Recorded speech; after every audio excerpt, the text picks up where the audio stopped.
Hello, everyone. I would like to welcome you to another Coach Rodo's Winning Regardless podcast. Today, we're going to talk about giving young people a chance, and that's in everything, whether it be work, whether it be, on sports when you got a player on your team that you haven't really seen what they could do, or, a student in your class who never speaks up or anything of that sort, to give them a chance. And what resonated with me was I was coming out the YMCA the other day, and there was well, he's not young anymore. I don't know. I think Jason is probably maybe 30, 31 or something. And he was like, man, let me holler at you real quick, Rod. And I was like, what's up, man? He was like, man, I just want to tell you, I remember the very first time I came up here to the Y. Y'all wouldn't let, and not y'all. He said, I just couldn't, they wouldn't let me play. He said, I came up here another time. They still wouldn't let me play. But you noticed that I kept coming up there. And then one day I came up there and they was like, no, you can't play. You can't play. And you said, man, let the young kid play. And he was like, man, and I've been playing ever since. He said, man, I just wanted to tell you how much that meant to me, even still through this part of my life. I tell people all of the time, you gave me a chance by giving me a chance on the basketball court.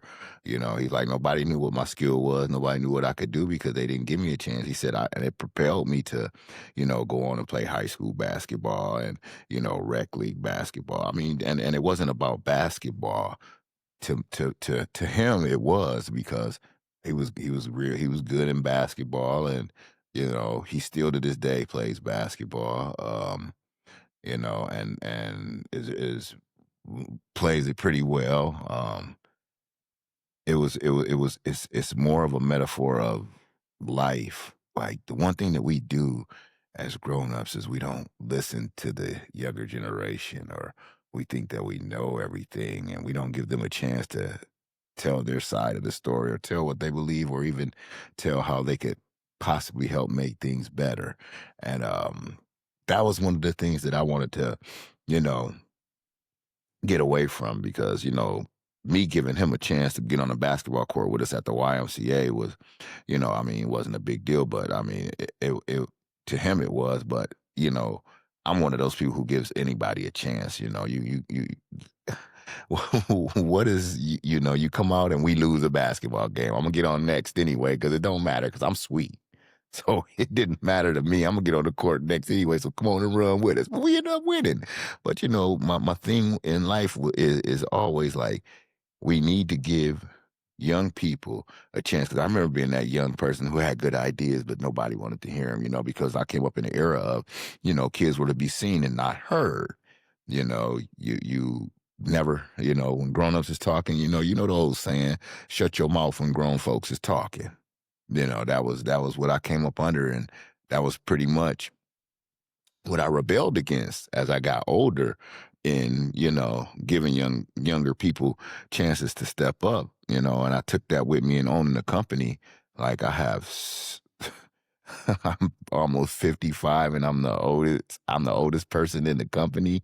I mean, by a long ways. I mean, let's see, my second, which is my wife, she's 48, but then after that, it drops dramatically down into like the maybe like 32 and below.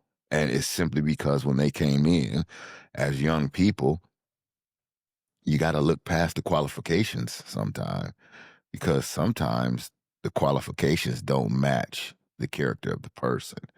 Sometimes they can't get that qualification that you may deem necessary because nobody ever gave them the chance. We take Zoe Dillman, for instance, who's the head of our services department here in our company. Zoe is 26, 27, and she came to us when she was 23. We had an interview with her, and she was working at a blood bank. Very, very intelligent young lady, political science major, but, was never given a chance because of her youth, because she was still in college. So nobody took a chance to pick her brain. However, when she came in for an interview, the wife and I sat down and we talked to her. And it was just something about her that made me understand that, first of all, where they have her working at now, she's way beyond that. Not that she was above it, because that's to say that she's better than the people that's working there now. No, she wasn't above it. Obviously not, because she took the job there, but she was beyond it. Um, I said to my wife, after the interview, she's gonna be, second or third in charge of this company. You watch. And my wife said, "What? You must be out of your mind." Well, she runs her own division of the company, 5 years later, because of the chance she was given. Because the thing that I noticed about her is her aptitude to learn. And the thing about having an aptitude to learn, if you have a great teacher, like my wife is a great teacher, and Zoe, who had an aptitude to learn, who was a very bright girl, I knew you put those two together, you can get a master product out of it, which is essentially what I got. If you knew Zoe and if you knew my wife, then you would understand exactly what I'm talking about. I mean, the young lady is extremely bright, but it goes along with giving a young person a chance.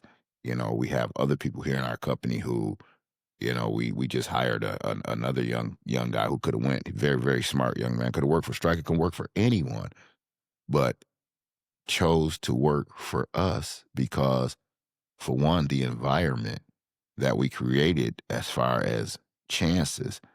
Okay, you don't know this part of what we do, but you want to learn it, rather than saying, hey, just get proficient at where you're at or what you're doing. We'll give you a chance to try to learn something else as well along the way, to keep, so that you're not stagnant, so that you don't get bored. The thing about smart people is they get bored very, very quick. So if you can keep them busy with things, with learning things, the possibilities are endless with them. So, and doing so and giving him a chance, he, says flat out, we asked, why wouldn't you go work for Stryker or somebody like that? He said, because I would not get the chance to grow into the person that I know I can grow and be. Working there, I'll be behind a desk in a cubicle meeting a deadline. Whereas I have a deadline with you guys, but it's different because the work is different. And it's because the learning curve is different. It's not, every day is a different thing when you come here to work at Aldevra. And that's the one thing that our young kids, our young employees learn.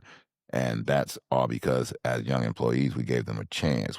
I didn't want to, at the chance of not sounding like an HR violation, I didn't want to have people who I could not train because you think you know more than me, or you're at a certain age or a demographic where you feel like you don't have to listen to me because you've already done it, but you haven't done what we've done, or what I need you to do, but you still feel that, they still feel that they still are too advanced in their lives to take direction from me. I had to let an employee go because Zoe, was his boss, and he was a 60-some-year-old guy, and he said, "I'm not gonna have a 24-year-old or a 25-year-old tell me what to do." And Zoe quickly corrected me and said, I'm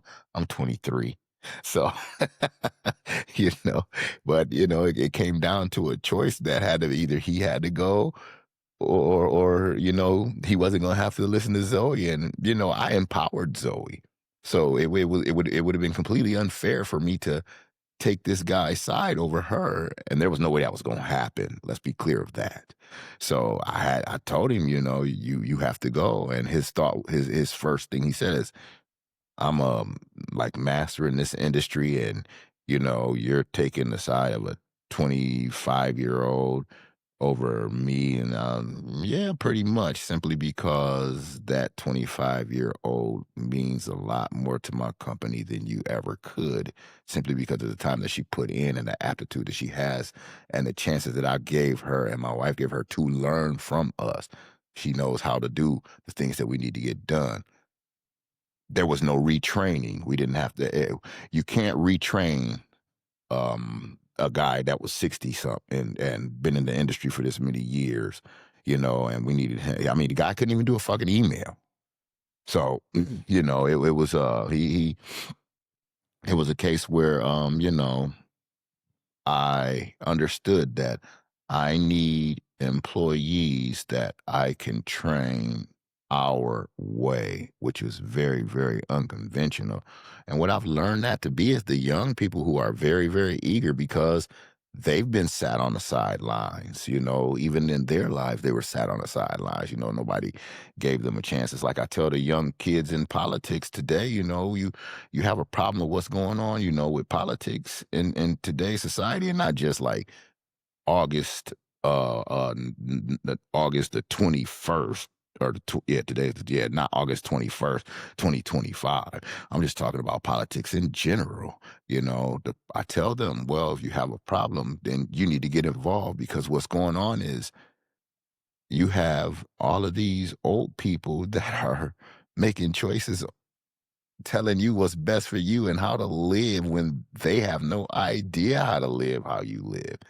They have no idea of what it's like to have to pay, $2,000 a month for a 800 square foot apartment that's the size of a closet, or what EBT is, or having to go,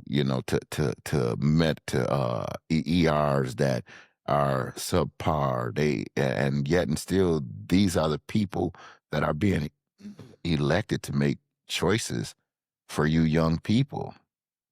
I say, young people are on the bench because we put them on the bench. We have to get them off of the bench. And the way to get them off of the bench is to encourage them and let them know that it's okay to give your opinion, to voice your opinion. And if somebody doesn't like your opinion, then what you do is show them why your opinion is relevant. Don't just take them saying, hey, you know what, your opinion is blah, blah, blah, blah, blah, but thank you, and that's the end of it. No, I mean, assert yourself. I have a young man here, his name is DeMarco, love the kid to death. He fucks up sometime, but the thing about goddamn DeMarco is it don't matter if this motherfucker fucks up. He sees the next opportunity as a chance to be great again. And he don't shy from the opportunity. He might have just fucked up, and 30 seconds later, if another opportunity comes in, the first thing he's gonna say is, okay, I got it. Because he sees it as his chance to redeem himself. That's the enthusiasm that young people bring into certain situations in life. I mean, he brings a certain je ne sais quoi to the office, that makes people laugh, but at the same time, his fire and his willingness to do whatever it is that he's asked to do, even if he doesn't know it. We got him doing cold calls on equipment that he has no idea about. But he's such a team player and he's so eager to get off of the bench. He's so eager to have that opportunity, the opportunity that young people want to have, that we don't give them, that we keep them on the bench, that he'll fucking make cold calls on equipment that he knows nothing about simply because he want to be in the game. And it's up to us as grown-ups to quit putting these young people on the bench and not listening to their opinions. The thing about it is opinion is an opinion. Everybody has one. It doesn't make it a fact. It doesn't make it, the truth, but it can make you think. It can probably make you weigh it towards your opinion, and, maybe you put them both together and it becomes a solution. The thing that I love about young people is they're innovators. I mean, hell, what I'm doing right now, I would have never thought in my lifetime that I'd be sitting here doing this. But it was young people who inspired me to do this. But it was young people who also created the innovation for me to even be able to sit here and do this. It's not us old people. I mean, I'm not really that old, but a lot of y'all, it's not us who created this. I guess what I'm trying to say is we got to give our young people more credit, and in order to do that, we have to give them more opportunities. We have to give young people a chance to get off of the bench, get in the game, show what they can do. If you don't believe that they can do it, then you give them the opportunity to prove to themselves why they may be in a position that they're in. Okay, I know that you could not do this, not that you're not incapable, but maybe you weren't educated enough. So I gave you the chance so that you could see it for yourself. That's all the young people want. That's all they let me see if I can do it. And if I can't do it, I'll be the first one to tell you that I can't do it. But at least I'm learning what it was that I couldn't do and how to do it so that I can do it. You know, that's what learning is, and that's how you teach young people. That's how, you get them to become better players, get them to become better employees, is you give them the opportunity to fuck up. Give them that opportunity, because I always used to tell my kids, basketball, to me, if you don't make a mistake, then you're not trying. If I tell you to dribble the ball 100 times with your left hand and you dribble it super slow, but you do it 100 times and you don't mess up, that's not, that's not nothing for me to congratulate you for. But if I see you pushing that ball real hard to get your 100 dribbles in and it bounce off your foot, it bounces left and right, you're making all kind of, you're sitting there, you're getting frustrated, you can't do it. That's the kid that I go over and I say to him, man, that's some good shit. If you're not making a mistake, then you're not trying. People who try make mistakes. And you know who ain't afraid to make mistakes these days? It's the young people. The ones that we're keeping on the bench. The ones that we're not allowing to make the mistakes so that they can learn. We were always told you learn from your mistakes. Well, you have to be given a chance to learn from your mistake. And the one thing that we're not doing with these young people is giving them a chance, because we're trying to equate it to our success as well. When it's, to me, my success is in the mistakes that my younger employees make, because we gave them the chance. And then when we put them back in that same situation, that they learn from that mistake. That's where my triumph comes from, because you fucked up, and it allows me to go back to you and say, man, you fucked this up, and now look what you did. You done made it great. You learned from your mistake. You did such a great job. You made it even better, because you had a chance to learn where you was deficient at. How can these young people understand where they're deficient at? How can they learn where they're deficient at? We don't give them a chance to learn that. I have another employee here. Her name is Courtney Klein. Knew nothing about fucking HR, but we were having so much problem finding a HR person, hiring him, firing him, hiring him, firing him. And the whole time, she is such a team player. She was doing every fucking thing. And we finally said, Courtney is in every goddamn HR meeting. She's interviewing every HR person that we hire, and then she does the paperwork for every HR person that we fire. Why don't we help her learn to become our HR specialist? And, and of course, what do you think Courtney said? If that's what the team needs, put me in the game, coach. Knew nothing about HR. Now she spends her time dealing with the biggest HR violation in Aldevra. And that's me. It's because, it was because we put her in the game. We gave her a chance. The thing about putting these young people in the game and giving them a chance is, like me and the wife say, the one thing that we're very proud of is the young people that we gave a chance here at Aldevra. If these motherfuckers, if we close down today, every single one of them could go somewhere else and be in high demand. Hell, we got people trying to poach them right now. That's how good we've trained them. But that's how good they've also worked to learn their craft when we put them in the game. The work that they put in, the extra practice, the conversations, the work groups that they had together. I mean, it's incredible when you actually give these young people a chance to do some things that, to us as grown-ups, we're afraid to let them do because, well, not grown-ups, because they're grown-ups, but us as older individuals are afraid to do. is because we think it affects us directly. I can't put you in charge of this because it affects my money. Can't put you in charge of this because it affects this, that. But sometimes, yeah, it'll affect it in the short run, but what does it do long term? We have to really start to think long term when we're thinking of putting the young people in the game, because long term, they are more of a benefit than they are of hindrance. And that's the thing that we have to understand when you're dealing with these young people. You have to, A, meet them where they're at. But once you meet them where they're at, you also have to help them push themselves. Can't let them get comfortable, can't let them get complacent. You also have to put them in uncomfortable situations.